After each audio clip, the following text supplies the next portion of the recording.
ओम शांति। हमारे बुरहानपुर के सब जोन के सभी भाई बहने सामने हैं। तो विशेष जब भी मैं दिल्ली से सांगली की तरफ जाता था तो दीदी हमेशा सुधा दीदी कहती थी आपका घर है, आप यहाँ रुक करके जाना जरूर। तो मैं वहाँ ब्रेक जर्नी करता था और वहाँ के कई सेंटर पर होके जाता था। तो उसके बाद जब दिल्ली से मधुबन में आया, शायद मधुबन से शायद कभी नहीं गए। उसके बाद सुधा दीदी जब भी किचन में आते थे हमेशा कहते थे कभी आओ चक्कर लगाओ, लेकिन ड्रामानुसार नहीं आए। लेकिन अब देखो, वैसे तो मालेगांव, सटाना, अन्य कोई कुछ सेवा केंद्र तो गए थे, बाकी बुरहानपुर तो शायद ही ऑनलाइन से आ रहा हूँ पहली बार। वैसे तो यहाँ हमारे किचन में जब भी आते हैं भाई बहने सब मिलते हैं, लेकिन अब ऑनलाइन से आ रहा हूँ। तो आज का बहुत सुंदर विषय आप सभी के लिए, स्वोन्नति के लिए। हम अपनी स्वोन्नति कैसे करें, स्वयं की स्थिति को शक्तिशाली कैसे बनाएं, इस विषय के ऊपर चर्चा करेंगे। क्योंकि अभी समय सभी देख रहे हैं, समय कैसा कैसा आया। जो बाबा ने मुरलियों में कहा था बच्चे घर से बाहर नहीं निकल पाएंगे, घर से नहीं जा सकेंगे, सेंटर में भी नहीं जा सकेंगे, वो समय जो जो मुरली में कहा था सारा समय आ रहा है। इसलिए अब हमें अंतिम परीक्षा देनी है सभी को, सबकी रिटर्न जर्नी है और रिटर्न जर्नी की हमें तैयारी करनी है। क्योंकि भविष्य में जो विश्व परिवर्तन का जो समय होगा उसमें बहुत ही हमें वो पेपर कठिन होगा और उस पेपर में पास होने के लिए हमारी सोच स्थिति मजबूत चाहिए। तो अब हमें दिन रात बस एक परम धाम जाना है, वापिस जाना है, अपनी स्थिति को मजबूत करना है, यही धुन लगी रहे।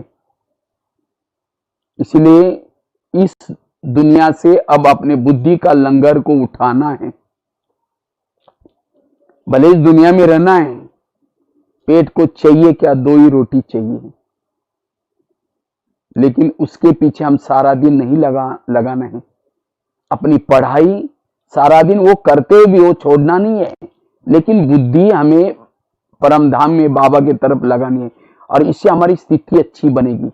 क्योंकि जिसकी स्थिति शक्तिशाली है वो वायुमंडल को अच्छा बना सकेंगे। जिनकी स्थिति शक्तिशाली है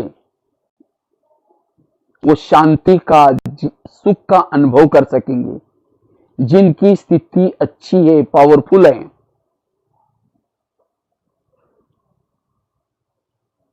उनके कर्मों में दिव्यता आएगी, उनके आसपास में गुण और शक्तियां होगी। वो अपने चाल और चलन के द्वारा परमात्मा की प्रत्यक्षता कर सकेंगे। जब स्थिति पावरफुल है, जब हमारी स्थिति कमजोर हो जाती है, स्थिति बिगड़ जाती है, हम विघ्नों में आ जाते हैं, वायुमंडल को खराब करेंगे, कर्मयोगी नहीं बन सकेंगे। इसीलिए स्थिति को पावरफुल बनाना है। जितनी हमारी स्थिति पावरफुल है, हम भविष्य में मनसा सेवा कर सकेंगे। अभी भी वो समय आया मनसा सेवा करने का। वैसे स्थूल सेवा करने के लिए अब इधर उधर नहीं जा सकेंगे, लेकिन अब सेवा का पार्ट चेंज हो जाएगा। बेहद की सेवा, बेहद की सेवा वही कर सकता है जिन्होंने अपनी स्थिति को पावरफुल बनाया। जिनकी स्थिति पावरफुल होगी, भविष्य में उनके सामने लाइन लगेगी, वो रोने वालों के आंखों के आंसू पहुंच सकेंगे। इसलिए अपनी स्थिति पावरफुल होना, और जिनकी स्थिति पावरफुल है आने वाले सतयुग में, भविष्य में ऊंचा पद प्राप्त कर सकेंगे। स्थिति पावरफुल होने से हमें विभिन्न प्रकार की जो सामने परिस्थिति आती है वो परिस्थितियां कमजोर लगेगी, जिनकी स्थिति अच्छी है, पहाड़ समान परिस्थिति आएगी तो भी राई के समान, रुई के समान लगेगी, उनको असंभव भी संभव लगेगा। इसीलिए स्थिति पावरफुल बनाने,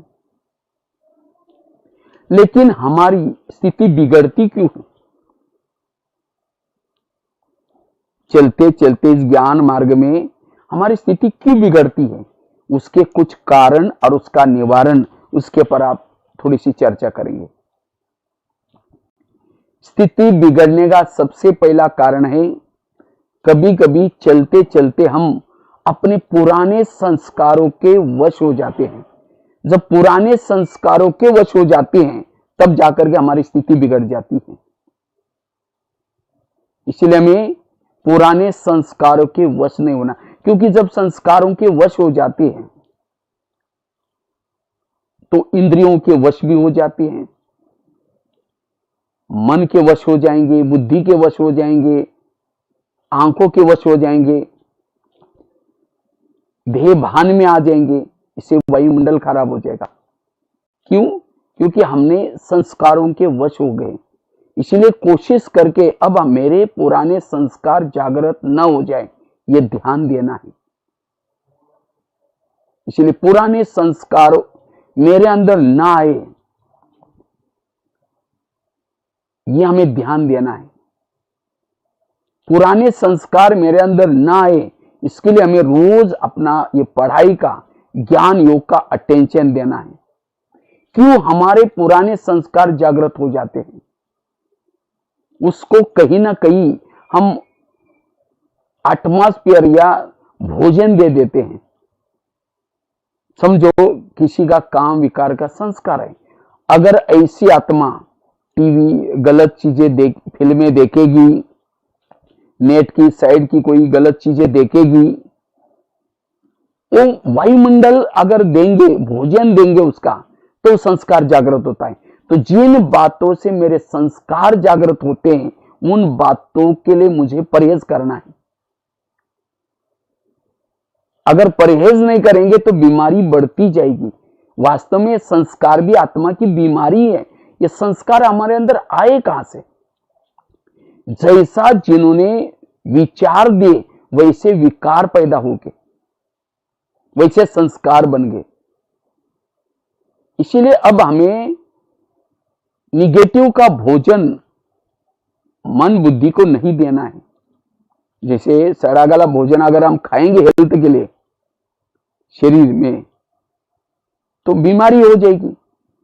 इसी तरह आत्मा का भोजन है सकारात्मक विचार, पॉजिटिव विचार। इसलिए अब पुराने संस्कारों से हमें बचना है, अन्यथा की कमाई चट हो जाती है। जब हम पुराने संस्कार के वश हो जाते हैं, दिल शिकस्त हो जाते हैं, सोचते यार ये क्या हो गया, मैं इतना दिन ज्ञान योग कर रहा था, ये अचानक क्या हो गया? अचानक नहीं हुआ, कई दिनों से बुद्धि जा रही थी, मन जा रहा था, हमने उसके लिए नहीं सोचा। इसलिए अब हमें पुराने संस्कारों के वश नहीं होना है। संस्कारों से बचने के लिए सबसे पहली बात, अगर कोई भी संस्कार हमारे अंदर आते हैं, बाबा को सुनाओ। जैसे हॉस्पिटल में अलग अलग वार्ड होते हैं, तो अलग अलग वार्ड में डॉक्टरों को जाने का समय अलग अलग होता है। इसी तरह जिस समय जो पेशेंट डॉक्टर जाता है, पेशेंट उठ करके बैठता है और अपनी बीमारियों के बारे में वर्णन करता है, मुझे ऐसा हुआ, ये हुआ। डॉक्टर पूछता अच्छा और क्या हुआ, और क्या हुआ। इसी तरह हमें भी क्या करनी है, ये दुनिया भी एक प्रकार का हॉस्पिटल है, और इसके अंदर किसी को काम की बीमारी है, किसी की क्रोध की है, किसी को अलग अलग प्रकार की बीमारियां लगी है। परमात्मा एक सुप्रीम सर्जन है। तो इस दुनिया में भी 4 वार्ड है, America ward, Africa ward, Asia ward, Europe ward. तो हर वार्ड में परमात्मा का जाने का समय, जिसको कहते हैं अमृत विलय का समय, अलग अलग होता है। तो उसी समय हमें क्या करना है, बाबा को अपनी बीमारी को सुनाना है। जैसे हॉस्पिटल में जब डॉक्टर जाता है पेशेंट कहता है डॉक्टर जी मैंने कल आपकी दवाई भी खाई, ये भी किया, ये भी किया, तो भी उल्टी हुआ, ऐसा, अच्छा और क्या हुआ और क्या हुआ, निकलता रहता है। इसी तरह हमें भी क्या करना है, वो मीठे बाबा, मैं कल अमृत वेला भी किया था, कल मैंने मुरली भी सुनी थी, पता नहीं फिर भी इस विकार की मुझे संकल्प चले, मेरे साथ ऐसा हुआ, ये हुआ। बाबा को सच्चे दिल से सुनाओ। बाबा कभी मुरली में कहते हैं, बच्चे सर्जन से कभी भी बीमारियों को छिपाओ नहीं, बाबा से कभी भी बीमारियों से छिपाना नहीं है। इसलिए बाबा को खुले दिल से सुनाओ।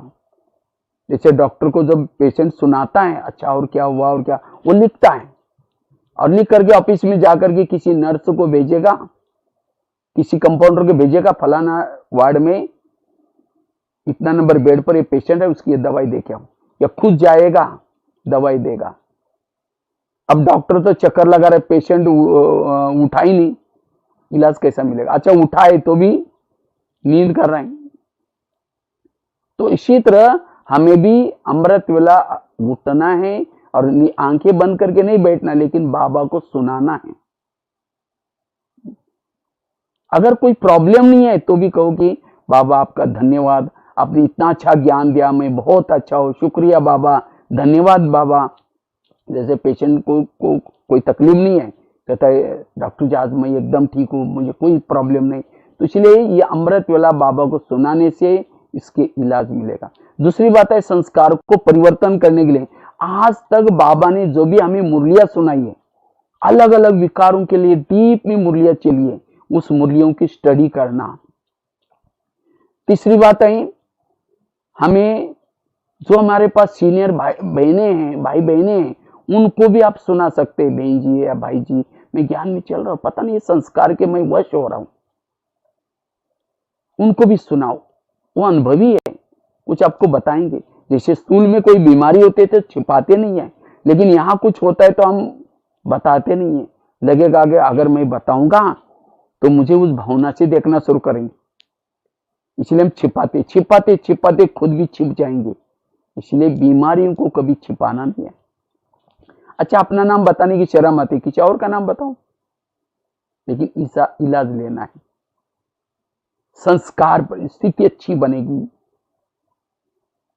और हर एक के अंदर कोई ना कोई कड़ा संस्कार होता है, बाकी तो संस्कार होते हैं, लेकिन एक कड़ा संस्कार होता है, और उस संस्कार को हमें परिवर्तन करना है। जैसे राम रावण का युद्ध चलता है, राम रावण का एक सिर काटता है, फिर दूसरा काटता है, फिर तीसरा काटता है, सिर कट जाते दोबारा जुड़ जाते हैं। विभीषण आकर के कहता है ये ऐसा नहीं मरेगा, नाभि में तीर लगाओ, और जब नाभि में तीर लगा तो रावण मर गया। इसी तरह हमारा कड़ा संस्कार नाभि है, अगर उसको हमने परिवर्तन नहीं किया, बाकी कहते मैंने ज्ञान में चलने के बाद ये छोड़ा ये छोड़ा ये छोड़ा, बस वो एक रह गया, और वो जब आता है तो बाकी छोड़े वो भी जिंदे हो जाते। इसलिए जो हमारा कड़ा संस्कार है, जो हमारे अंदर मुख्य संस्कार है, उसके नॉलेजफुल बनकर के उसको परिवर्तन करना है, वो हमारी स्थिति बिगड़ता है। हीरा तो बहुत अच्छा है, लेकिन एक दाग होगा, वही हीरे की कीमत कम हो जाती है। तो ये कड़ा संस्कार, ये हमारी कमजोरी, ये हमारे एक दाग है, इसको ऐसे नहीं छोड़ना। कहीं को लगता है बाबा विनाश नजदीक आएगा, वो समय वो संस्कार बदल जाएगा। बाबा कहते बच्चे बहुत काल का ब्याज चाहिए, उस समय तो संस्कार और ही तूफान मचाएंगे, अंश का वंश बन जाएगा। इसलिए अब मुझे उस संस्कार को परिवर्तन करना है, और जितना उस संस्कार को परिवर्तन करेंगे स्थिति अच्छी बनेगी। कभी कभी जब हम संस्कार के वश हो जाते हैं, दिल शिकस्त हो जाते हैं, चेहरा उदास हो जाता है, युद्ध में लगता है कि ये ज्ञान बड़ा कठिन है, क्यों संस्कार के वश हो गए। इसलिए उस संस्कार को ढूंढो, अभी भी समय है, परिवर्तन करना है। उसका भोजन नहीं दो, जैसे बता ना, समझो किसी का काम विकार का संस्कार है, अगर ऐसा चीजें देखेंगे, इंटरनेट की गलत चीजें देखेंगे, कोई फैशन करेंगे, कोई मूवी देखेंगे गलत चीजें, तो काम विकार का संस्कार बढ़ेगा। क्रोध का संस्कार, अगर किसी के बारे में दोष देखेंगे, निगेटिव सोचेंगे, क्रोध का संस्कार बढ़ेगा। तो जिससे वो बातों से संस्कार बढ़ता है, आता है, उनका भोजन मन को नहीं देना है, स्वयं को बिजी रखना है, आत्माभिमानी की तपस्या करनी है, श्रीमद् प्रमाण चलना है। तो जितना इन बातों को अप्लाई करेंगे संस्कार का परिवर्तन होगा। वास्तव में संस्कार परिवर्तन शब्द गलत है। संस्कार परिवर्तन नहीं होते जब हमारा ज्ञान योग अच्छा है, संस्कार दब जाते हैं, मर्ज हो जाते हैं। लेकिन थोड़ा सा हम ढीले बन जाते हैं, इमर्ज हो जाते हैं। इसलिए संस्कारों को इमर्ज नहीं करना है, मर्ज रूप में रखना है, ऐसी स्थिति बनानी है, तब हमारी स्थिति अच्छी रहेगी। तो स्थिति को बिगड़ने का कारण है संस्कार, इसलिए इसके ऊपर ध्यान। दूसरी बात है, स्थिति हमारी बिगड़ती क्यों है? जब हम चलते चलते कुछ ईश्वरीय नियम और मर्यादा का उल्लंघन करते हैं, तब स्थिति बिगड़ जाती है। बाबा ने हमारे लिए अमृत वेला उठने की, रोज की ईश्वरी महावाक्य सुनने की, शुद्ध खान पान खाने की, पढ़ाई की, ये सब हमें कुछ नियम संयम दिए। जितना इस नियमों के अंदर रहेंगे स्थिति अच्छी रहेगी। सीता के जीवन में समस्या क्यों आई? राम से बिछुड़ क्यों गए? वो रोती रही, क्यों? उसने लक्ष्मण रेखा का उल्लंघन किया। इसी तरह चलते चलते जब हम रेखा का उल्लंघन करते तब जाकर के प्रॉब्लम आते हैं। वास्तव में माया क्यों आती है? बाबा कहता है माया मेरी बेटी है। तो बाबा की माया बेटी है, तो हम बाबा के बच्चे हैं, तो माया और हमारा रिश्ता क्या हो गया? भाई बहन हो गया। कोई भी बहन भाई को थप्पड़ मारते कब? जब बाप का वो भाई कहना नहीं मानता, तो बहन थप्पड़ मारने में कोई कमी नहीं करती। इसी तरह हमारे पुरुषार्थ जीवन में माया क्यों थप्पड़ मारते, क्यों आती है? क्योंकि हम ईश्वरीय नियम और मर्यादा का उल्लंघन करते। अगर रोज आप अमृत वेला उठ रहे, मुरली अच्छी तरह सुन रहे, नियम संयम चल रहे, तो माया तो ताली बजाते, वाह मेरा भैया कितनी अच्छी कमाई कर रहे हैं। लेकिन जब हम नियम को तोड़ते हैं, माया बहन थप्पड़ मारती है। जिस दिन आपके जीवन में कोई विघन आए, स्थिति बिगड़ गई, माया ने थप्पड़ मारी, गाल को पकड़ करके 3-4 दिन पहले जाओ, चेक करो मैंने कुछ नियम को तोड़ा था। जरूर ये पाएंगे कि मैंने नियम को तोड़ा था। उसी दिन हाथ आगे करके माया के सामने प्रतिज्ञा करो, माया आज से मैं ये नियम को कभी नहीं तोड़ूंगा। थैंक यू माया बहन, आपने थप्पड़ मारी, दोबारा मैं ये नियम कभी नहीं तोड़ूंगा। जब नियमों में पक्के रहेंगे, आपकी स्थिति पावरफुल रहेगी, आप सदा परमात्मा के प्यारे बन जाएंगे। जैसे कोई भी माँ बच्चों को थप्पड़ मारते, कब मारते? वो रोज कहते देखो बेटा कपड़े गंदे नहीं करना, पढ़ना, लड़ना नहीं, झगड़ना नहीं। बच्चा जाता है, लड़ता है, झगड़ता है, शाम को आता है, मम्मी मम्मी करता है।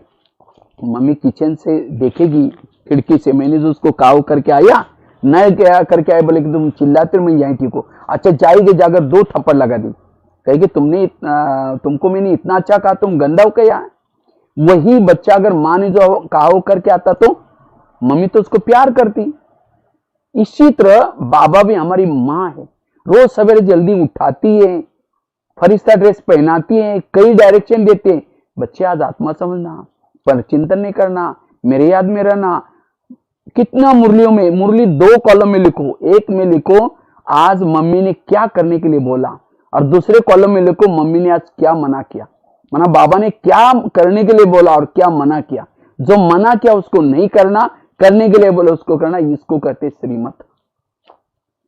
तो जितना सारा दिन श्रीमत प्रमाण चलेंगे, शाम को योग में बैठेंगे, योग अच्छा लगेगा, स्थिति अच्छी बनेगी। हम क्या करते हैं, कोई ना कोई नियम का उल्लंघन करेंगे, शाम को आएंगे, योग करेंगे, बाबा बाबा करेंगे। जैसे मम्मी किचन से देखते हैं, बाबा भी परम धाम की खिड़की से देखता है, मैंने जो उसको कहा करके आया, नहीं करके आए, बोलेगा तुम चिल्लाए तो मैं परम धाम में ठीक। ठीक है, योग ही नहीं लगता, पता नहीं स्थिति बिगड़ गई, क्यों? कुछ ना कुछ नियम का उल्लंघन किया। इसलिए जितना ईश्वरीय नियम और मर्यादा का पालन करेंगे, स्थिति अच्छी बनेगी। स्थिति बिगड़ने का कारण है नियम और मर्यादा का उल्लंघन। कई कई क्यों तोड़ते हैं? क्योंकि लोग ला जाते हैं। लोग इस संसार में ऐसे हैं, घोड़े पर बैठने में नहीं देंगे, पैदल चलने में नहीं देंगे। इसीलिए कहते हैं सुनो सबकी, करो मन की नहीं। सबकी आवाज आ रही मन की नहीं, श्रीमत की। सुनो सबकी, करो श्रीमत की। इसलिए हमें श्रीमत पर चलने की भीषम प्रतिज्ञा करनी है, चाहे कुछ भी हो जाए। लौकिक वालों के साथ में रहते हुए भी उनको भी खुश करना है, बाबा को भी खुश करना है। सांप भी मरे, लाठी भी ना टूटे, वो भी खुश हो जाए, बाबा के नियम भी न टूटे। इसलिए जितना नियमों प्रमाण चलेंगे हमारी स्थिति अच्छी रहेगी, स्थिति पावरफुल रहेगी। तो स्थिति बिगड़ने का कारण है जब नियम और संयम को तोड़ते हैं। इसलिए कुछ भी हो जाए हमें बाबा के नियम को नहीं तोड़ना है। जब तक जीना है पढ़ाई पढ़नी है। ऐसे नहीं कि अब ये लॉकडाउन का समय चल रहा है, चलो फिर अभी नहीं तो कभी भी हम मुरली सुन सकते, लेकिन नहीं, जैसे हम पढ़ाई पढ़ते थे वैसे हम रोज अमृत वाला उठना, रोज हमें मुरली सुनना। देखो बहनें आप लोगों के लिए कितनी मेहनत करते हैं, मैं तो देखता हूं।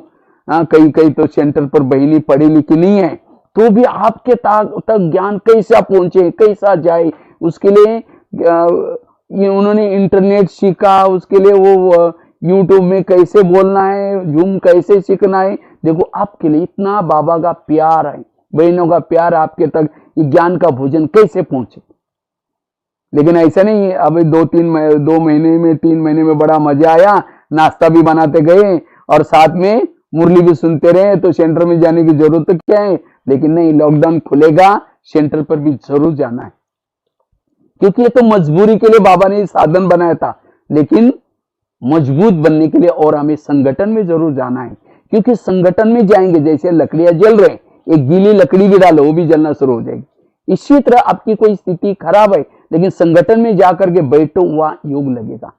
इसलिए हमें रोज ये पढ़ाई का जो बाबा ने हमें ये दिया है, पढ़ाई पढ़ने का नियम, अमृत वाला उठने का नियम, शुद्ध खान पान का नियम, जितना नियम सही में रहेंगे स्थिति पावरफुल रहेगी। स्थिति बिगड़ने का कारण है कुछ न कुछ ईश्वरीय नियम और मर्यादा का उल्लंघन करते हैं।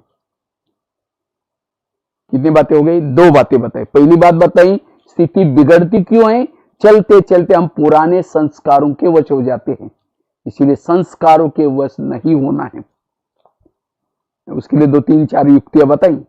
दूसरी बात बताई, अगर हमें अपनी स्थिति को पावरफुल बनाना है, शक्तिशाली बनाना है, तो ईश्वरीय नियम और मर्यादा की भीषम प्रतिज्ञा करनी है। ईश्वरीय नियम को नहीं तोड़ना है।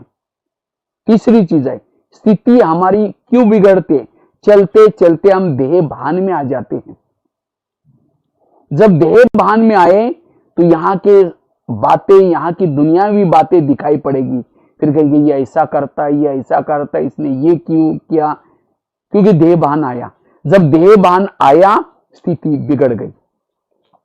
इसलिए आत्मिक स्वरूप में रहना, आत्मिक स्वरूप में रहने से आंखें खुली है, कान खुला है, देखते हुए न देखने की अवस्था रहेगी। जितना आत्मिक स्थिति में रहेंगे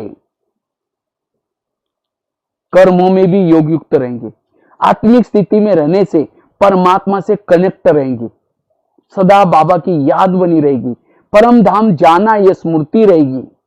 जितना आत्मिक स्थिति में रहेंगे, विधेय स्थिति में रहेंगे, उतना मन में अंदर एकाग्रता आएगी, उतना हमारे पास सहन शक्ति आएगी। वास्तव में कई को लगता है मुझे सहन नहीं होता, कोई थोड़ा बोलता है, कोई अपमान करता है, कोई नहीं पूछता, तुरंत मुझे फीलिंग आती है। फीलिंग आती है इसका मतलब मैं देह भान में हूं। वास्तव में सहन करने का पुरुषार्थ नहीं है, पुरुषार्थ है आत्माभिमानी बनने का। जैसे बीज बोते हैं तो बीज को वृक्ष आता है और वृक्ष को फल लगते हैं। फलों का पुरुषार्थ नहीं किया, पुरुषार्थ किया बीज बोने का। इसी तरह जो आत्माभिमानी बनने का पुरुषार्थ करता है, आत्मा के स्वरूप में टिकता है, उसके पुरुषार्थ रूपी जीवन में शांति, सहनशीलता, धैर्यता, सत्यता, सारे गुण और शक्ति आएगी। अगर मेरे अंदर गुण और शक्तियां कमी है, इसका मतलब मैं देह भान में हूं। इसलिए देही अभिमानी स्थिति में रहना है, सदा आत्माभिमानी स्थिति में रहना है, और इसी स्थिति द्वारा ही हम अंत में आने वाले विकराल पेपरों में पास हो सकेंगे। क्योंकि अंत का पेपर 1 सेकंड का होगा। 1 सेकंड में भूकंप आ गया, 1 सेकंड में कुछ ऐसा बात आ गई, तो उसी समय मेरी स्थिति आत्मिक स्थिति चाहिए, अशरीरी स्थिति चाहिए। तो वास्तव में ब्रह्मा कुमारिज्म में हम आए, पहला लेसन यही सीखा, और लास्ट में हमें यही लेसन का अनुभवी बनना है। बीच का जो ज्ञान बाबा ने विस्तार में, ड्रामा का ज्ञान, कर्मों का ज्ञान, जो हुआ अच्छा, ये सारा ज्ञान सुना आत्म अभिमानी बनने के लिए। इतना सारा विस्तार सुन रहे हैं तो भी आत्मिक स्थिति नहीं बनी, वो ज्ञान केवल शून्य तक आई, आचरण में नहीं है। इसलिए मैं आत्मा हूं, मैं आत्मा हूं, ये आत्मा का दीपक सदा जलता रहे, आत्मा का पाठ सदा पक्का होता रहे, स्थिति पावरफुल रहेगी। आत्मा की स्थिति में रहने वाला परिस्थिति को पॉजिटिव बनाएगा, निगेटिव बातों को पॉजिटिव में बनाएगा। आत्मा की स्थिति में रहने वाला बुराई को भी अच्छाई में बदल सकता है। आत्मिक स्थिति में रहने वालों को किसी की भी दोष दिखाई नहीं पड़ेंगे, सब अच्छे दिखाई पड़ेंगे, किसी की भी दोष दिखाई नहीं पड़ेंगे। अगर मुझे किसी के दोष दिखते हैं, मैं देह के भान में हूं। इसीलिए बाबा कहते हैं, बच्चे ये पाठ पक्का करो। जितना आत्मिक स्थिति में रहेंगे अति इंद्रिय सुख मिलेगा, और जिनको ये अति इंद्रिय सुख मिलता है, विकारों का सुख, संस्कारों का सुख उसको फीका लगेगा। आत्मा कहीं भी आकर्षित नहीं होगी। अगर मुझे विकार आकर्षित करते हैं, इसका मतलब मैं आत्मिक अनुभव नहीं किया, अतीन्द्रिय सुख का अनुभव नहीं किया। जैसे कोई जिलेबी खाता है, अगर उसको मुरमुरा दो, फीका लगेगा, कहेगा नहीं नहीं इतनी अच्छी चीज खाई, अब मुझे मुरमुरा नहीं चाहिए। इसी तरह जिसने आत्म अभिमानी स्थिति का सुख लिया, उसको ये विकार संस्कार फीका लगेगा। आत्मिक स्थिति में रहने वाला जो अशरीरी स्थिति में रह करके अतीन्द्रिय सुख की अनुभूति करता है, उसको सत्य में जाने का भी दिल नहीं करेगा। कहेगा बस मुझे कुछ नहीं चाहिए, पाना तो उसके सामने सोना चांदी डालो तो भी उसको लगेगा मुझे कुछ नहीं चाहिए। क्योंकि ये सुख हमें प्रभु मिलन का सुख, आत्मिक सुख, इसके सामने सारे संसार का सब कुछ सुख फीका है। इसीलिए इस आत्मिक स्वरूप में रहने से परिस्थितियों में हम पास हो सकेंगे, परिस्थितियों में हम स्थिर रह सकेंगे।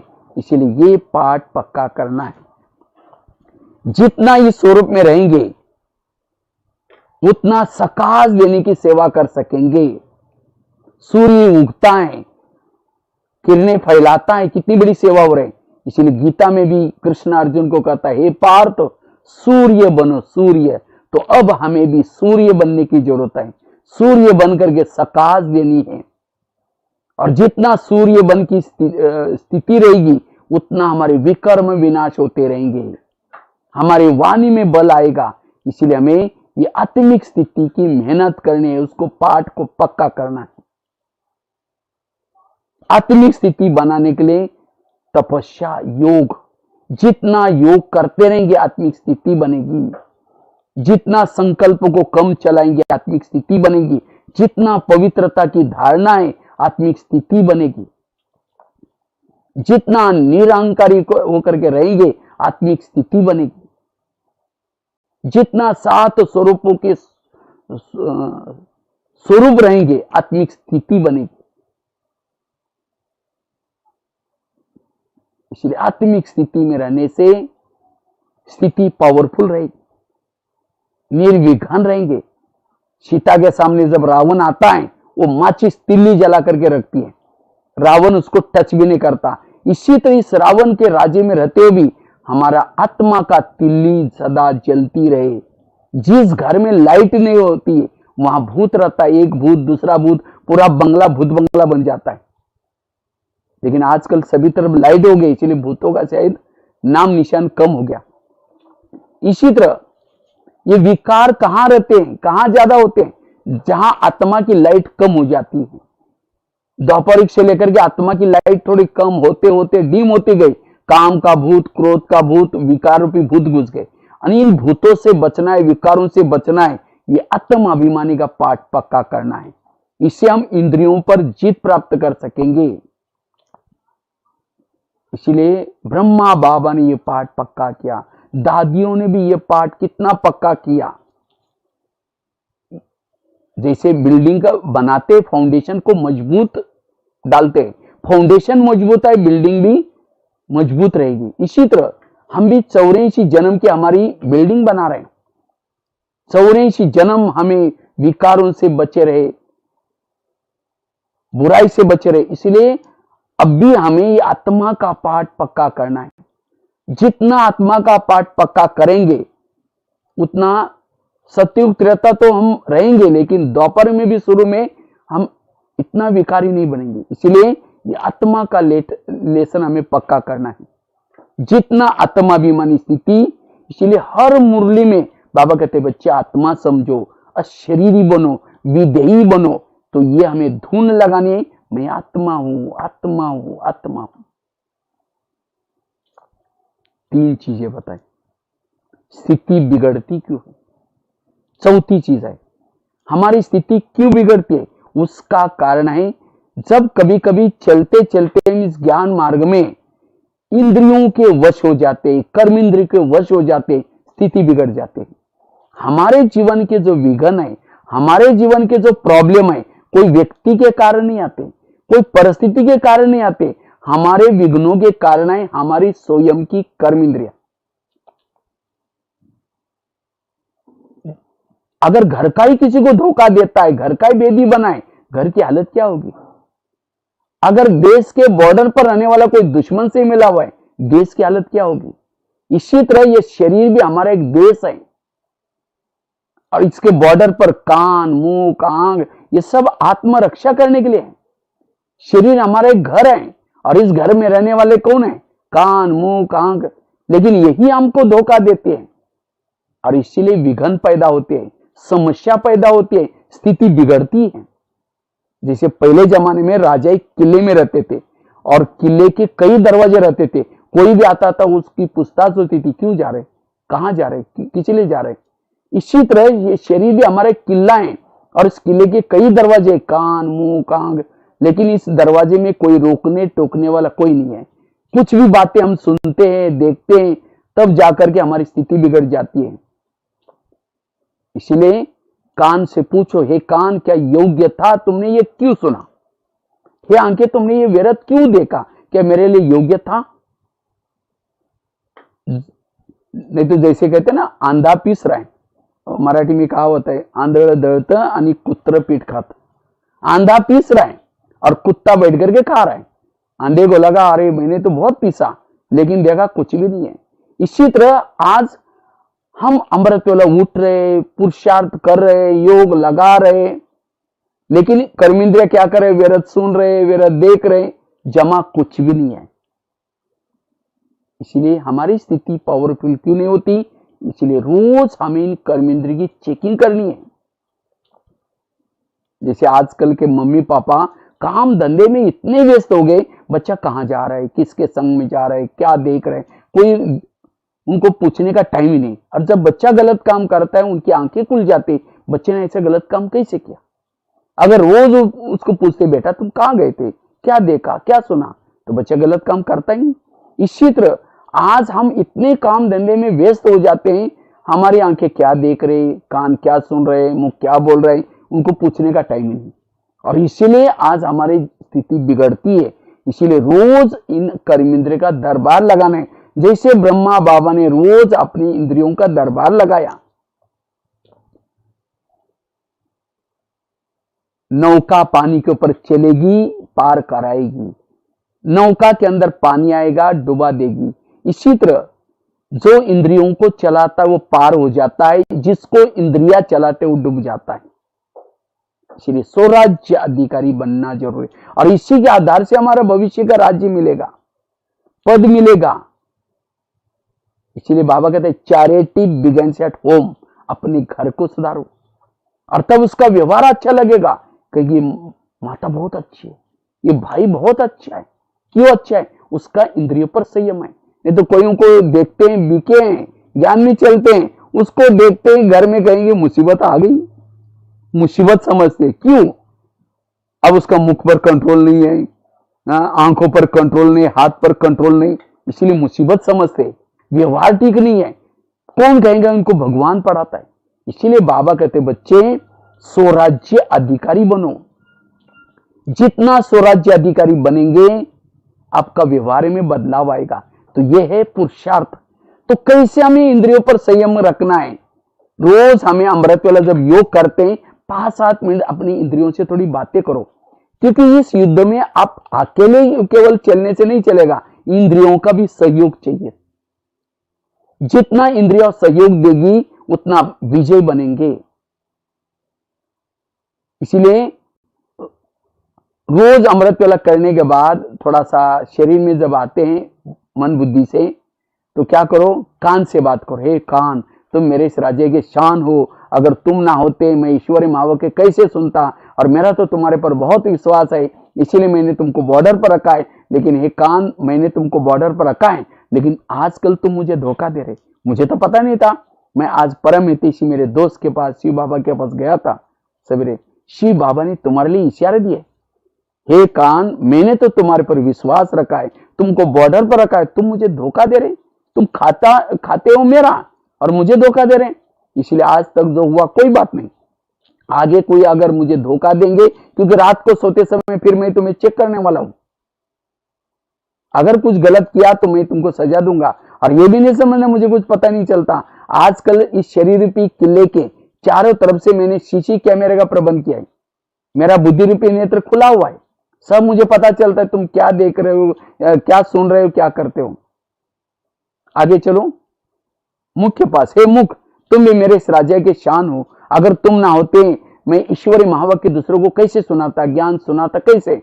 मैं वाणी से बहुत सेवा करके दुआएं ले रहा हूं, तुम्हारा बहुत धन्यवाद। लेकिन कभी कभी तुम किसी का इंसल्ट करते हो, अपमान करते हो। क्या मैंने तुमको अपमान करने के लिए रखा?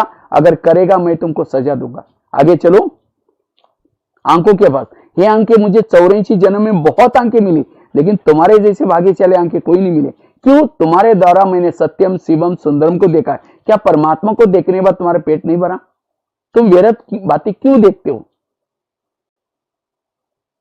जब योग करते हो, थोड़ा सा योग मैं करता हूं, तो उस समय तुम बंद हो जाते हो। इसलिए अगर तुम कुछ गलत करेगा मैं तुमको सजा। आगे चलो पांव के पास। हे पांव, तुम ही मेरे इस राज्य के शान हो, अगर तुम ना होते मैं सेवा करने के लिए कैसे जाता। सेवा की हाथ ने आदि दुआ तुमको भी मिली, मुख ने भाषण की आदि दुआ तुम पांव को मिलती। क्यों? पांव सभी इंद्रियों को घुटने के ऊपर पूरी इंद्रियों को उठा करके लेके चलता है।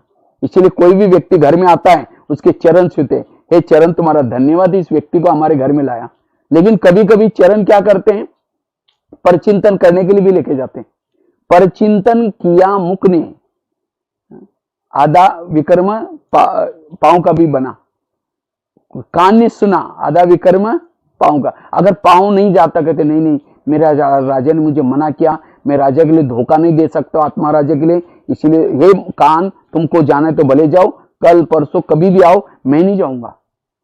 हर इंद्रियों में को राजा आत्मा के प्रति रिगार्ड चाहिए, उन्नति का ख्याल चाहिए। इसीलिए बाबा कहते हैं चैरिटी बिगिंस एट होम। घर को सुधारो।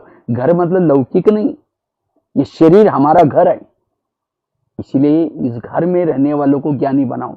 अभी लॉकडाउन का समय है ना, लॉकडाउन में कहते हैं घर में रहो, परिवार के साथ रहो। तो हमें भी इस संगम युग में इस घर के अंदर रहना है, और एक एक इनसे प्यार करो, इनसे बातें करो। कान तो बहुत अच्छे हो, तो मुझे धोखा नहीं देना।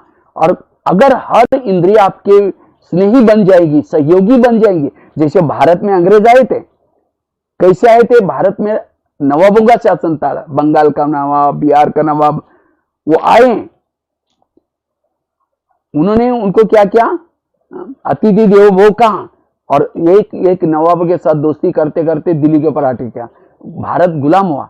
फिर भगाया कैसे? भारत की जनता को जागृत किया। जब जनता जागृत होगी, अंग्रेजों को ब्याग, भारत छोड़ो नारे लगाए, तब जाकर के अंग्रेज चले गए। इसी तरह ये विकार रूपी अंग्रेज भी क्या हो गया, आए कान। हमारे शरीर भी एक देश है, भ्रुकुटी में आत्मा राजा रहता है, ये राजधानी है, लेकिन इसमें नवाब है कान मुंह। माया ने क्या किया, अंग्रेज माया रूपी अंग्रेज ने कान के साथ दोस्ती की, मुंह के साथ दोस्ती की, आंखों के साथ की, आत्मा के ऊपर अटैक किया। ये अभी गुलाम है। अब इसको स्वतंत्र बनाना है तो हमें क्या करना है, इन इंद्रियों को जागृत करना है। ये आंखें जो तुम गलत देख रहे हो, इंटरनेट की गलत चीजें, फिल्म देखते हो, तुमको अच्छा लगता है, लेकिन मेरा घाटा हो रहा है इससे।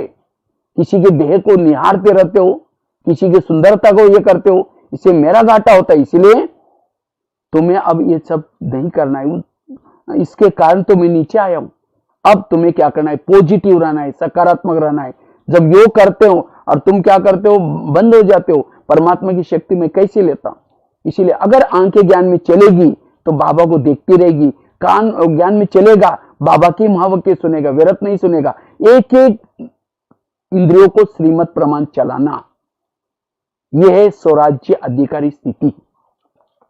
इसीलिए बाबा कहते हैं ये पुरुषार्थ करो। इस पुरुषार्थ की कमी, इसीलिए हम दूसरों को दोषी बनाते, इसको दोषी बनाते। इसीलिए अगर आत्मा को शांति चाहिए, सुख चाहिए, जिसकी हर इंद्रिया एक्यूरेट काम करेगी, वो आत्मा शांति में बैठेगी। जैसे प्रधानमंत्री जी शांति में कब बैठेंगे, जब उसके पार्टी के सभी लोग अच्छा काम करते। अगर एक भी कोई गलत काम करता, उनकी नींद फिर जाती। इसी तरह आत्मा को शांति तब होगी जब हमारी हर इंद्रिय एक्यूरेट काम करेगी। कोई एक नियम को तोड़ता है, आत्मा की नींद फिर गई। स्वराज्य अधिकारी बनना, ये 4 बातें करते हैं। 5वीं बात है, हमारी स्थिति बिगड़ती क्यों है। पहली बात बताई संस्कार के वश होने से, दूसरी बात बताई ईश्वरीय नियम को तोड़ने से, तीसरी बात बताई देह भान में आने से, चौथी बात बताई कर्मेंद्रिय के वश होने से, 5वीं बात आई जब हम किसी का परचिंतन करते हैं, किसी का अवगुण देखते हैं, उसका चिंतन मंथन करते हैं, तब जाकर की स्थिति बिगड़ गई। इसीलिए अब मुझे संगम युग में किसी की भी दोष नहीं देखने, किसी के अभी परचिंतन नहीं करना है। जैसे रोड पर जब चलते हैं, अगर ब्रेकर्स ज्यादा होते हैं तो हम स्पीड से नहीं जा सकते। इसी तरह हमें भी अभी तीव्र पुरुषार्थ करना है। तो तीव्र पुरुषार्थ में एक प्रकार के ब्रेकर्स हैं। संस्कार ब्रेकर है,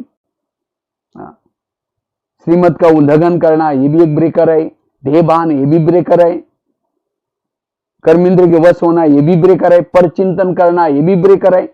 इससे बचना, इसीलिए परचिंतन से। अब कोई अगर समझो आपके घर में कोई कचरा ला करके डाल रहे हैं, तो आप क्या कहेंगे, आपका बहुत धन्यवाद, रोज आया करो और जहां पूजा होती है वहां डाला करो, ऐसे कहेंगे, उसको तो भगाएंगे। लेकिन यहाँ अगर कोई सेंटर की, मधुबन की, किसी की मित्र संबंधी की कोई गलत बातें सुनाता है तो हम क्या करते, अच्छा और क्या हुआ, वो उठ के भी जा रहे, बैठो ना चाय पानी पी कर बताना और क्या हुआ। अगर एक दिन वो बातें सुनी, वो दूसरे दिन भी कचरा लेकर के आपके पास ही आएगा। और ऐसी बातें सुनते सुनते अपनी भावनाएं खराब हो जाएगी, वृत्ति खराब हो जाएगी, निगेटिव बन जाएंगे, स्थिति बिगड़ जाएगी। भावना और योग इसका बहुत गहरा कनेक्शन है। जितनी हमारे सेंटर के लिए, मधुबन के लिए, बीके भाई बहनों के प्रति जितनी भावना ऊंची, उतना हमारा योग ऊंचा। तो कोई हमें कुछ भी सुनाता है, भावनाओं को निगेटिव नहीं बनाओ। बाबा कहता है हर एक का रोल अपना अपना है, हर एक का पार्ट अपना अपना है, ड्रामा अपना अपना है। ये सब क्यों बताया, ताकि हमारा निगेटिव चिंतन ना चले, भावना ना बिगड़े। इसलिए पर चिंतन से बचना। कई कहते हैं हम सुनते नहीं, लेकिन कोई सुनाता है तो क्या करें, हम क्यों सुनते, शीर हिलाता, अच्छा और क्या हुआ, अच्छा अच्छा शीर हिलाया, सुनाने वाले को इंटरेस्ट आते हैं। इसीलिए जीते जी मर जाओ। दीदी हमेशा कहती थी मर मर मर, झुक झुक झुक, सीख सीख सीख, सीखना सीखो, मरना सीखो, झुकना सीखो। मरे हुआ तो सिर नहीं हिलता ना, कोई मुर्दा पड़ा हुआ है उसकी महिमा करो, कहता हाँ बहुत अच्छा है मेरी महिमा हो रही, अगलानी करो तो भी सिर नहीं हिलता। इसीलिए जीते जी मरना, अशरीरी स्थिति में रहना, इसलिए पर चिंतन से बचना, और जितना पर चिंतन से बचेंगे स्थिति अच्छी बनेगी। इसलिए कोई भी हमें नेगेटिव बातें सुनाता है, इससे बचना है, क्योंकि इससे वायुमंडल खराब हो जाता है। अगर इन बातों का हम चिंतन करते हैं, वर्णन करते हैं, हमारी स्थिति बिगड़ जाती है, वायुमंडल खराब हो जाता है।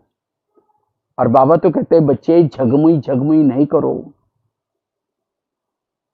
गलत संगत में नहीं जाओ, जो कोई ऐसी बातें सुनाता है उन बातों से बचना, तब स्थिति अच्छी बनेगी। बाबा हमें प्यार करेगा। जब हम किसी के दोष देखते हैं, बाबा भी प्यार कैसा करेगा। बाबा ने हमारे दोष नहीं देखे, गुण देखे, और अगर हम अवगुण देखेंगे तो, अगर अवगुण देखेंगे तो ज्ञान से चले जाएंगे, परिवार से भी दूर चले जाएंगे। मुश्किल से हमें परिवार मिला, इतना अच्छा परिवार, ईश्वरीय परिवार है, दैवी परिवार है। चुन चुन करके बाबा ने एक एक का कोई इकट्ठा किया है। लेकिन कभी कभी हम, बाबा कहते हैं मीठे बच्चे, और हम कहते हैं इसको कोई अकल ही नहीं, तो बाबा से तो होशियार नहीं बने ना। जब कोर्स करते हैं, हमारे अंदर बहुत अवगुण थे, दोष थे, लेकिन जैसे हम सेंटर पर आए, मुरली पहली मावक के मीठे बच्चे, मीठे तो थे ही नहीं, मीठे मीठे बोल करके मीठा बनाए। इसी तरह बहू को सुधारना है, बेटे को सुधारना है, उसकी गुणों के वर्णन करो। नहीं तो हम कोई पड़ोस नहीं आते, मेरी बहू वही है, उसको खाना बनाने की भी अक्ल नहीं, वैसी है वैसी है।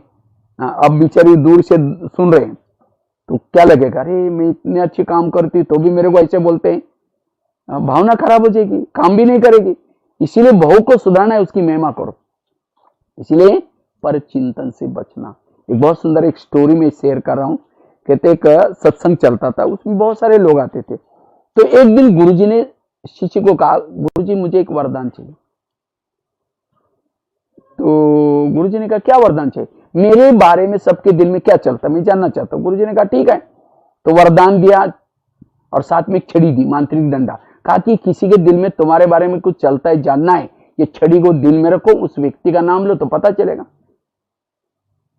तो शिष्य ने छड़ी ली, वरदान गुरुजी ने दिया, तो चले गए।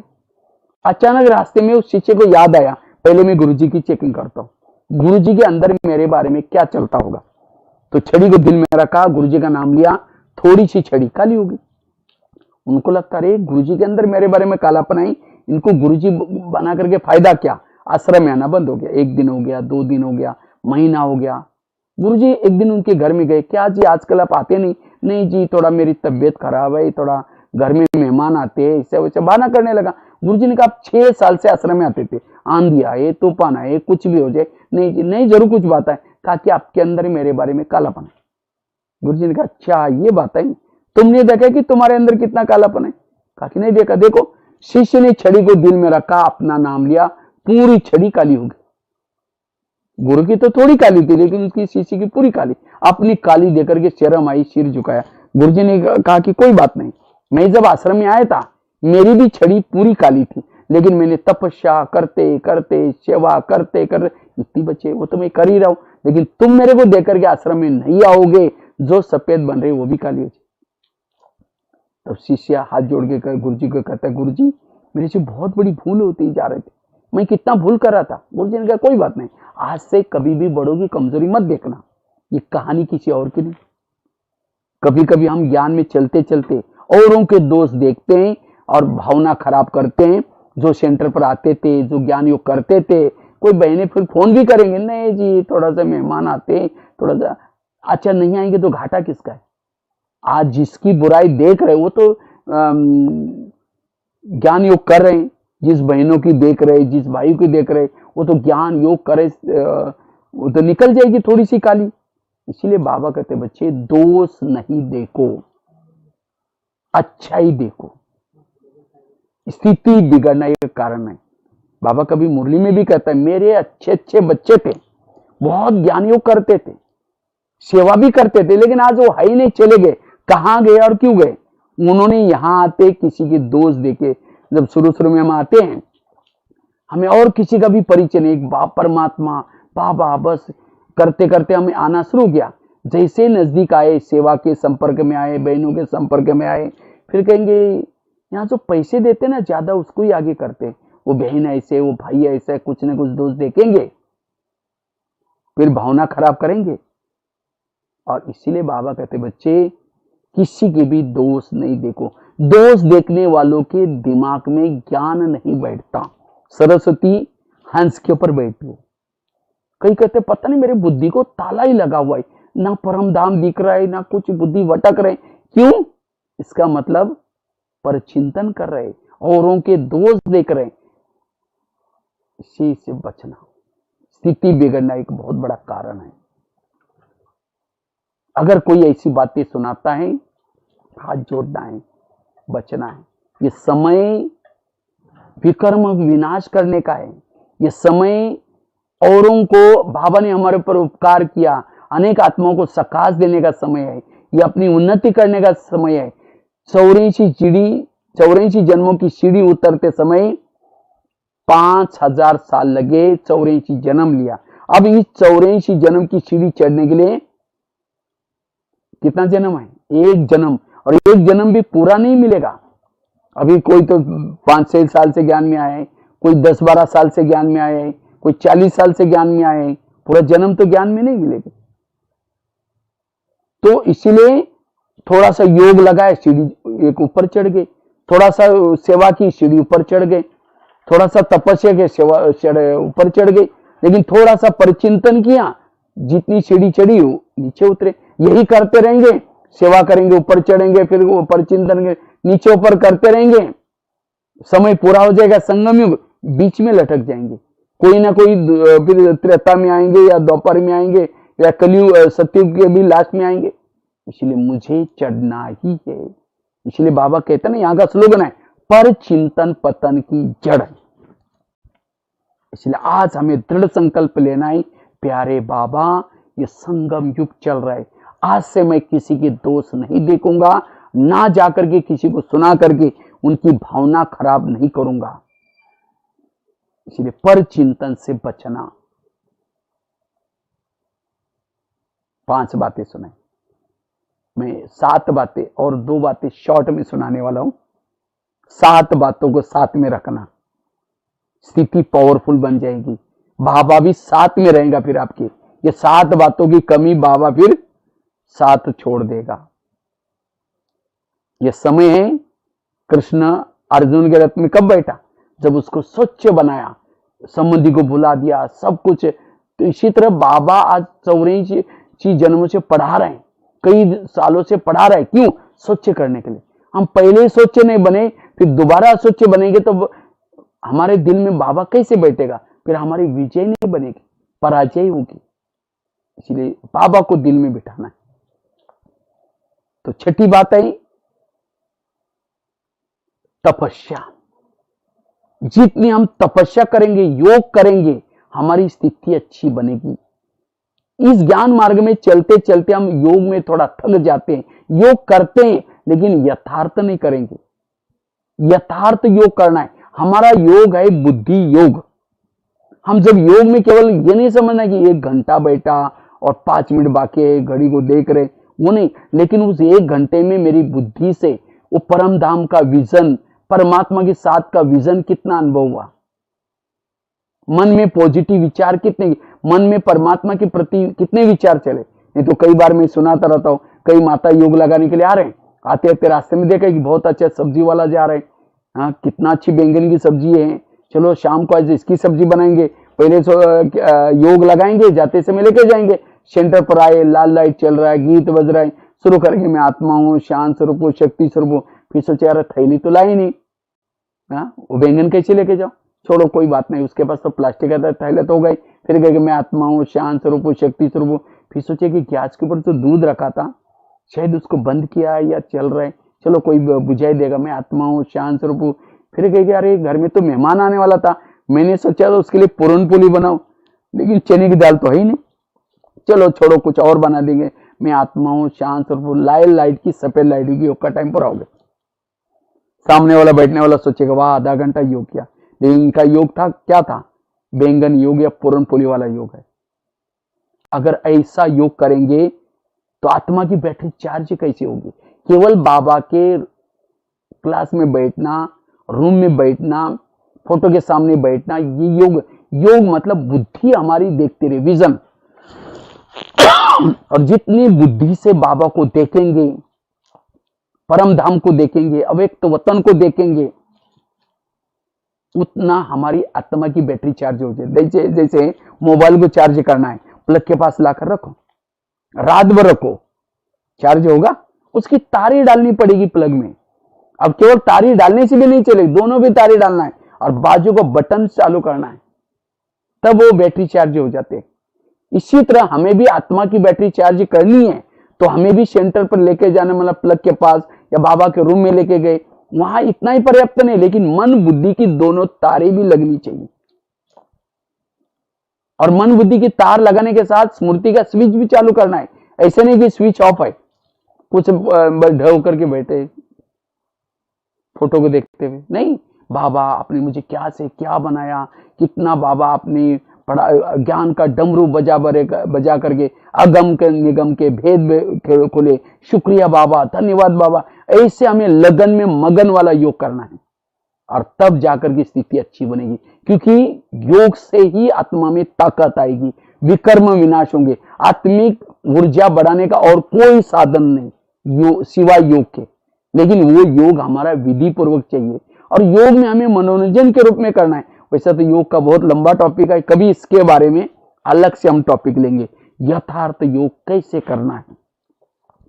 कहने का मतलब स्थिति बिगड़ने का कारण है योग में हम थोड़ा विधि पूर्वक नहीं बैठते या बैठक योग नहीं करते कर्मों में, इसीलिए तपस्या करना है। जितना तपस्या करेंगे उतना। एक तो अमृत वेला का योग, क्लास के पहले योग, क्लास के पहले। अभी तो चलो लॉकडाउन है, कोई बात नहीं, लॉकडाउन खुलेगा, हमें सेंटर पर जरूर जाना है और क्लास के पहले आधा घंटा योग करके फिर मुरली सुननी। मैं देखता हूँ कई सेंटर पर क्या करेंगे, कई भाई बहने 6:45 बजे आएंगे या 7 बजे आएंगे, मुरली सुन के चले जाएंगे, योग नहीं करेंगे। खेती में बीज बोते हैं, पहले हल चलाते फिर बीज बोते। इसी तरह आधा घंटा योग करके फिर बाद में मुरली सुनने। तब उस 3 चीजों से, क्लास के पहले योग, अमृत वाला योग, क्लास के पहले योग और मुरली, ये 3 चीजें जिसकी परफेक्ट है, वो सवेरे सवेरे उसकी स्थिति अच्छी बनती है, आत्मिक स्थिति बनती है, मनोबल बढ़ता है। सारा दिन कैसी भी परिस्थिति आई, कुछ भी हो जाए, वो स्थिर रहेगा, पावरफुल रहेगा। इसलिए 3 चीजों पर ध्यान देना है। नुमा शाम का योग, ट्रैफिक कंट्रोल। तो जितना तपस्या करेंगे स्थिति अच्छी बनेगी। इसलिए अभी बहाना नहीं बनाना। कई बार बहाना बनाते हैं, नहीं हमारी दुकान खोलना पड़ा। दुकान खोलेंगे, 500 रुपए कमाएंगे, लेकिन सेंटर पर नहीं जाएंगे, कितना कमाएंगे? लाखों करोड़। आप कहेंगे क्या बहने पैसे देते हैं? पैसे नहीं देते, ज्ञान देती है। जैसे स्कूलों में बच्चों को पढ़ाता है टीचर, बच्चा जितना लगन से रोज पढ़ता है उतना उसको अच्छे मार्क मिलते हैं। जितनी मार्क अच्छी मिलते हैं उसको नौकरी लगती है, और वो जो नौकरी में पैसा मिलता है उसको। इसलिए ज्ञान को धन कहा जाता है। क्यों? उसने ज्ञान लिया, वही ज्ञान उसको धन के रूप में बाद में मिलना शुरू हो गया और उसकी आजीविका शुरू हो गई। इसी तरह बाबा ने भी क्या किया, अब युग बदलने का समय है, ये संसार परिवर्तन हो रहा है, अब सतयुग आने वाला है। उससे पूर्व परमात्मा ने ये प्रजापिता ब्रह्मा कुमारी विद्यालय खोला है, और इसी विद्यालय में पूरा वर्ल्ड में ये जगह जगह पर बाबा इस सेंटरों के द्वारा ज्ञान दे रहा है, पढ़ा रहा है। जो ये रोज पढ़ेगा, रेगुलर पढ़ेगा, पंक्चुअल पढ़ेगा, वही ऊंच पद प्राप्त करता है, वापिस परम धाम में जाएगा। परम धाम से 9 लाख लोग ही सतयुग आए, बाकी सब नहीं आए। क्यों? उनको अगर दूसरों को बुलाते थे, नहीं हमारा दुकान खोलना पड़ता है, खेती में जाना पड़ता है, तुम लोग तो फ्री है ना, जाओ।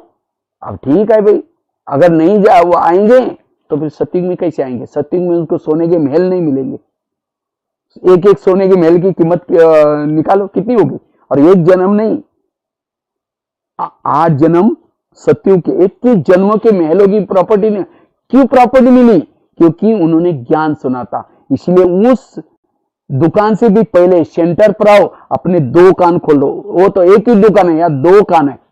उस दुकान से कमाई हुआ चोर लुटेगा, आग जलाएगी, पानी डुबोएगा, लेकिन इस 2 कान से कमाई हुआ ना आग जलाएगी ना पानी डुबोएगी। इसलिए हमें पढ़ाई जरूर पढ़नी है, रोज आना, कोई बहाना नहीं मारना है। बच्चे स्कूल में, अभी तो चलो लॉकडाउन में तो बच्चे तो बाहर स्कूल में जाते, कोई तो बहाना तो नहीं है ना। हमें पढ़ाई पढ़नी है, इसलिए तपस्या से स्थिति अच्छी बनेगी। और लास्ट की एक 7वीं बात सुना करके मैं पूरा करता हूं। 7वीं बात है, स्थिति बिगड़ती क्यों है? निगेटिव सोचते, व्यर्थ सोचते। जो व्यर्थ सोचेगा, निगेटिव सोचेगा, उसकी स्थिति बिगड़ जाएगी। इसलिए हमें निगेटिव संकल्प को बचाओ। परिस्थितियां कितनी भी आएगी, बातें कितनी भी आएगी, अपने विचारों को स्थिर करना है, मन को स्थिर रखना है। जितना निगेटिव सोचेंगे वायुमंडल खराब हो जाएगा, मन भारी हो जाएगा। भारी मन परमधाम में नहीं जाता। मन को हल्का रखना।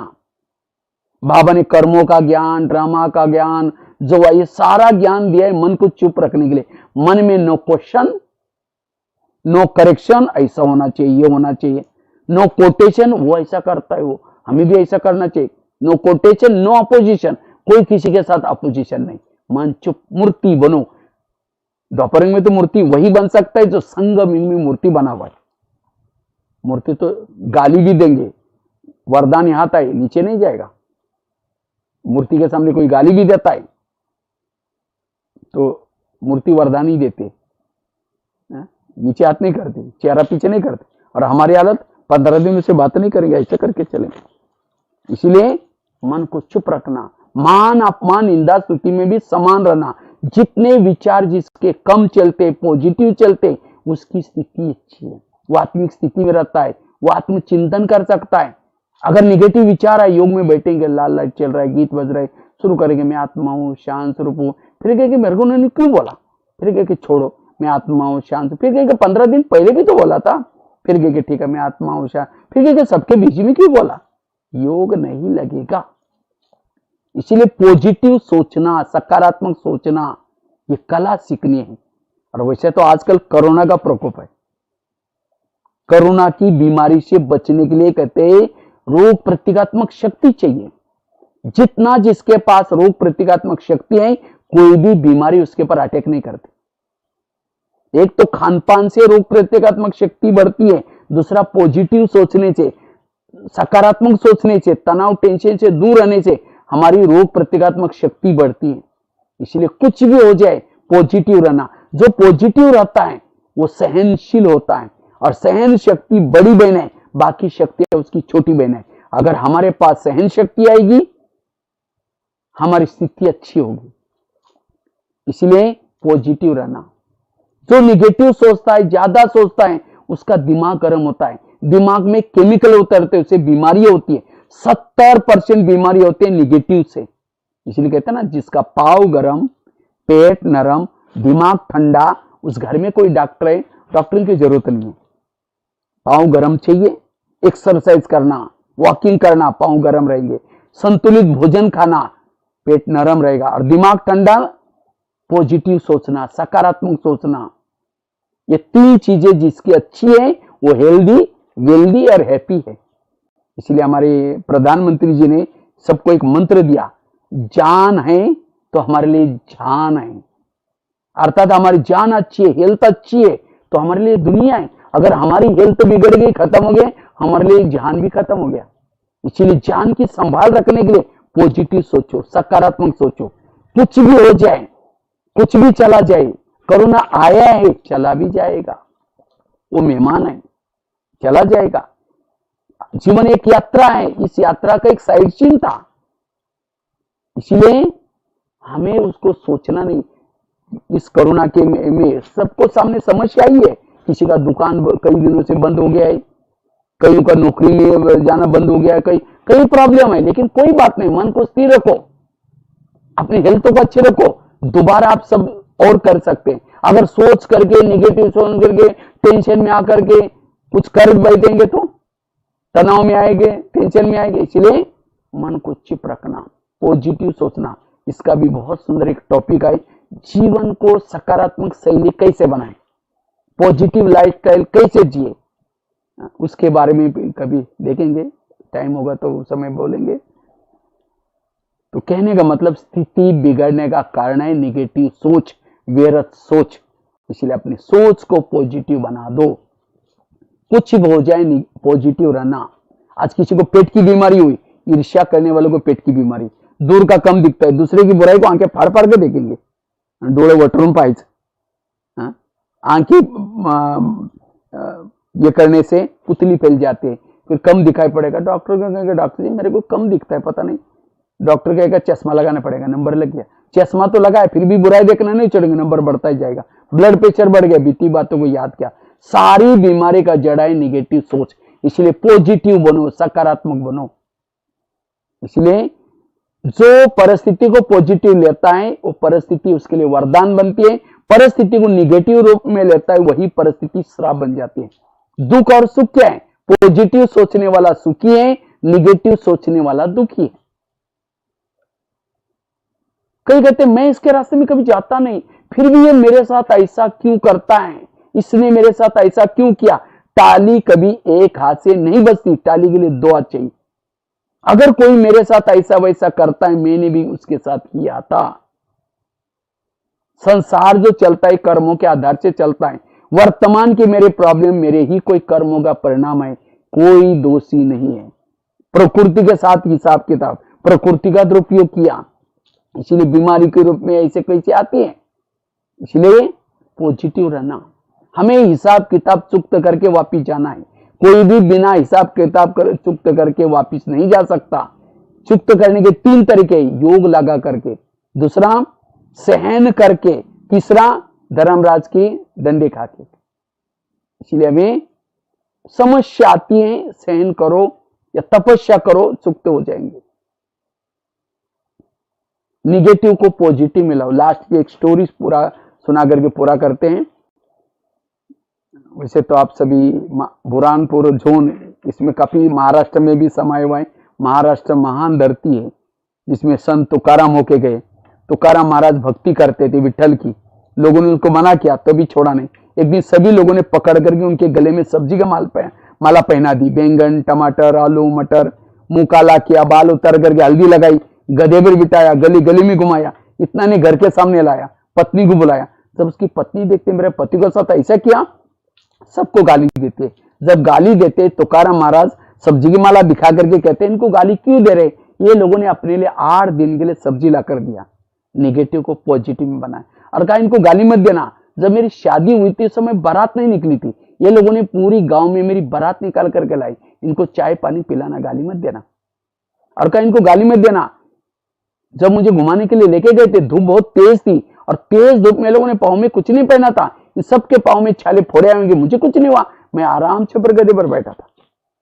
और कहा कि ये लोगों ने मेरे बाल उतार करके हल्दी लगा, हल्दी तो एंटीबायोटिक का काम करते, मेरे सिर में कई दिनों से फोड़े हो गए थे, इसीलिए उनको धन्यवाद।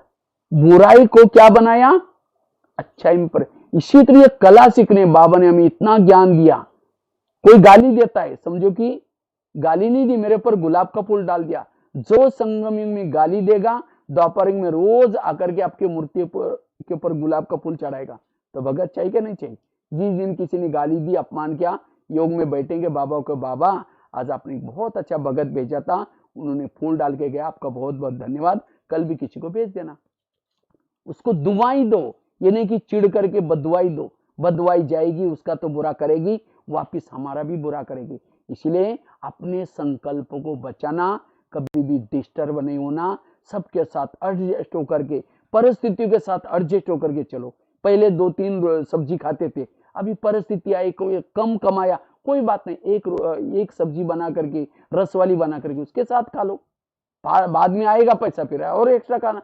एडजस्ट होकर के चलना, आज का भी स्लोगन था, एडजस्ट की नेचर चाहिए, और वो संकल्प को बचाता है, और जो संकल्प को बचाता है उनकी स्थिति अच्छी बनेगी। तो ये 7 बातें मैंने आपके साथ शेयर की, इन 7 बातों को साथ में रखेंगे तब परमात्मा भी साथ का अनुभव कर सकेंगे, और तब आपकी स्थिति पावरफुल रहेगी, और वायुमंडल को अच्छा बना सकेंगे। स्थिति बिगड़ने के ये 7 कुछ बातें थी, विघ्न आने के 7 बातें थी। आप इसके पर जीत प्राप्त करेंगे और अच्छा पुरुषार्थ करेंगे। इसी के साथ बहुत बहुत धन्यवाद। आप लोगों ने मुझे सेवा का मौका दिया। दोबारा एक बार 7 बातें रिवाइज करता हूं। पहली बात बताई संस्कार, उसको परिवर्तन। दूसरी बात बताई कर्म इंद्रिय श्रीमत का उल्लंघन करते। तीसरी बात बताई कर्म इंद्रिय के अधीन हो जाते हैं। चौथी बात बताई देह का भान। पांचवी बात बताई पर चिंतन पर दर्शन। छठी बताई योग तपस्या करना है, इसके तरफ ध्यान नहीं देते तो विघ्न पैदा होता है। और सातवीं बात बताई ज्यादा निगेटिव सोचते हैं, व्यर्थ सोचते हैं, इसलिए पॉजिटिव रहना। तब जाकर के 7 बातों का अभ्यास करेंगे, तब आप बहुत अच्छा पुरुषार्थ कर सकेंगे। तो इसलिए बहुत बहुत धन्यवाद। खास तो मंगला दीदी, बाकी सभी बहनों को बहुत बहुत धन्यवाद जो इस सेवा का लाइव में इस साधनों के द्वारा सेवा का हमें मौका दिया। बाकी कभी फिर जब ठीक सब बनेगा तो उसी समय कभी आएंगे, स्कूलों में, जेल में, बीके भाई बहनों की भट्टी फिर कभी करेंगे। इसी के साथ धन्यवाद। ओम शांति।